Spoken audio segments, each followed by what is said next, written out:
Kalau kita salah pergaulan, repot ya. Dan Nabi SAW sudah mengatakan al-maru ala dini khalilihi. Seorang berdasarkan agama temannya. Ya. Misalnya seorang gaulnya sama orang-orang yang branded ya. Apalagi istri gaulnya sama wanita itu branded ya. Kita kenal orang, boleh kenal orang yang suka branditan, oke. Tapi kalau kita semakin dekat kita terbawa. Kalau kita punya duit, akhirnya duit kita habis untuk beli seperti itu. Kalau kita nggak punya duit, maka hidup kita penuh dengan penderitaan. Apalagi ibu-ibu, aduh teman saya punya ini mahal, sebentar saya punya murah. Kalau kita hidup susah, istri kita bergaul sama orang kaya, bilang jangan bergaul sama dia. Nanti dia tidak pandai bersyukur. Suruh bergaul sama ibu-ibu yang miskin-miskin, supaya dia pandai bersyukur dan menghargai kita.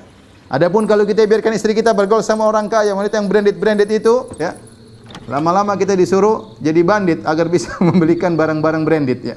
Oleh karenanya jangan, kalau ingin dia sayang sama kita, berterima kasih sama kita, jangan biarkan dia bergaul salah bergaul.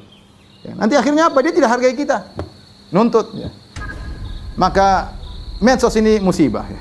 Ajang pamer-pameran. Padahal kita tahu apa yang kita beli ini akan dihisab oleh Allah Subhanahu Wa Taala. Bayangkan seorang wanita kemudian beli tas misalnya harganya 100 juta, ya, hisabnya panjang, nggak gampang.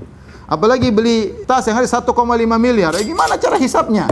Coba dia gunakan untuk bersedekah, dia gunakan untuk bangun istana di akhirat dengan membuat masjid. Bayangkan.